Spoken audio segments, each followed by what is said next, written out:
গুলিতে আহত আন্দোলনকারীদের পানি পান করাতে গিয়ে ঢাকার রামপুরায় নিজেই গুলিবিদ্ধ হয়ে প্রাণ হারান আলমগীর শেখ। কুষ্টিয়ার কুমারখালীর বাড়িতে এখনও শোকে স্তব্ধ তার পরিবার। অনিশ্চিত দুই শিশু সন্তানের ভবিষ্যৎ।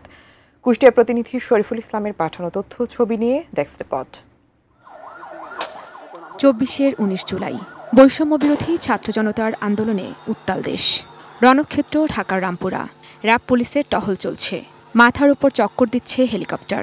রামপুরার হেলথ কেয়ার ফার্মাসিউটিক্যালসের গাড়ির চালক ছিলেন মোহাম্মদ আলমগীর শেখ।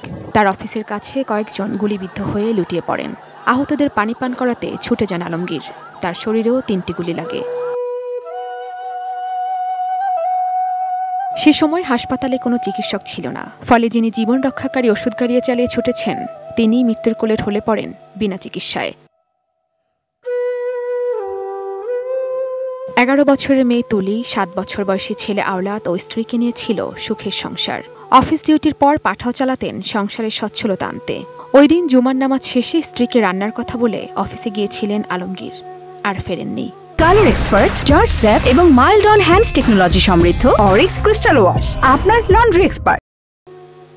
আমরা কি করব, কিভাবে পড়াশোনা করব, কিভাবে চলবো, কিভাবে নিয়ে ছেলে পেলে নিয়ে চলবো, কিভাবে নিয়ে সংসার চলবো। আমার তো আর কেউ নেই, এক ছেলে এক মেয়ে হয়ে গেছে, আমি কিভাবে চলবো? আপনাদের কাছে একটু সাহায্য চাই। কুষ্টিয়ার কুমারখালী উপজেলার শিলাইদা ইউনিয়নের কসবা গ্রামের ইজারুল হকের বড় ছেলে আলমগীর হোসেন। ময়না তদন্ত ছাড়া 21 জুলাই তার দাফন হয় গ্রামের বাড়িতে। বের করা হয়নি শরীরের গুলিও। কান্না থামছে না আলমগীরের বাবা মায়ের।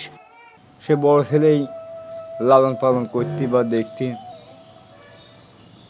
এখন তার দেখার ভাগ্য নাই। বুড়ো মুরব্বী মানুষ, এইটুক দোকান আছে, তাই কয় চলেও না সংসারে, যেভাবে হোক একটু কষ্ট দুঃখ করি, তাই ম্যানেজ করতেছে। ছোট ভাইয়ের লেখাপড়া বন্ধের পথে, 2 শিশু সন্তানের ভবিষ্যৎ অনিশ্চিত। ঘাতকের গুলিতে তছনছ করে দিয়ে গেছে একটি পরিবার। Ishrat lima, desk report, ATN news.